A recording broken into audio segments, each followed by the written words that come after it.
Hello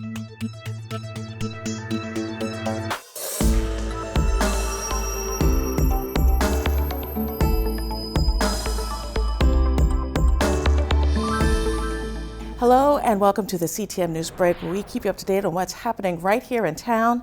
I'm Diane Sherritt-Steimel.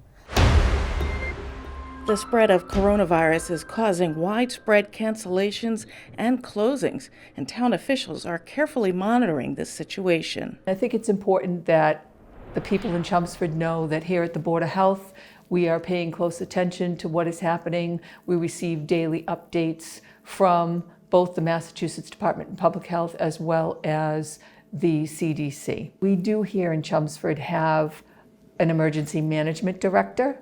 I work very closely with that emergency management director. We have a plan in place for all types of emergencies here in town. We have a specific section of our plan which is called the EDS plan, which stands for an Emergency Dispensing Site Plan. Right now, there is no vaccine, there is no pill to fight against this virus. However, if one should be developed in the future, much like H1N1 in the past, we would then have clinics. Should there be people within our community that develop the virus or have been in contact with someone, then they would be required to quarantine themselves for 14 days. We would be notified by DPH that we have someone in the community that may need to be quarantining themselves, and they report to us on a daily basis.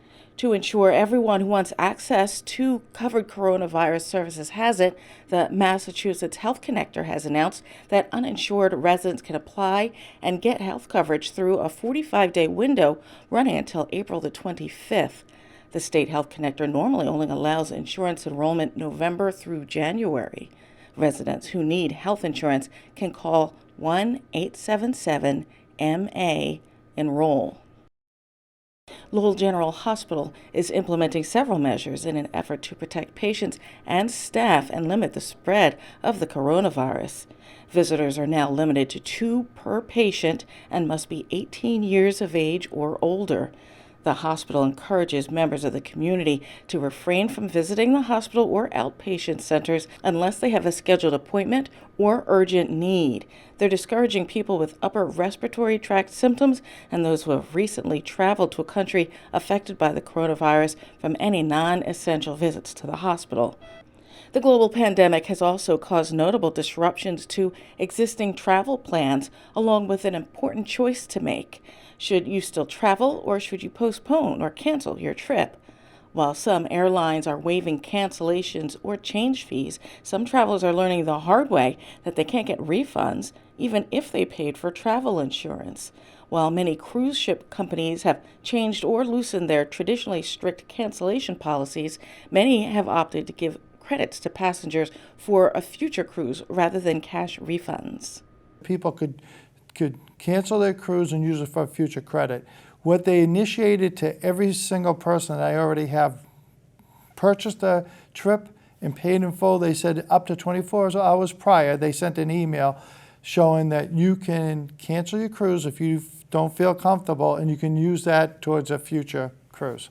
And finally, Congresswoman Lori Trahan and her colleagues are celebrating the passage of legislation to affirm the important role that minor league baseball plays. Baseball has deep roots in communities just like Lowell across the nation. However, fans of the Spinners and 41 other teams nationwide had a rude awakening last fall when it was learned that a contraction proposal put their affiliations at risk. Instead, they were offered a pipe dream alternative that would almost certainly spell the end of professional baseball in these communities. The bill before us notes that preservation of minor league baseball in 160 communities is in the public interest, as it will continue to provide affordable, family-friendly entertainment in those communities. These communities deserve better than to be forgotten. They deserve better than to be considered merely in the context of a balance sheet. Thanks for watching the CTM NewsBreak, brought to you by Chelmsford Telemedia. If you have news we could use, contact us at newsbreak@chelmsfordtv.org. I'm Diane Sherritt-Steimel.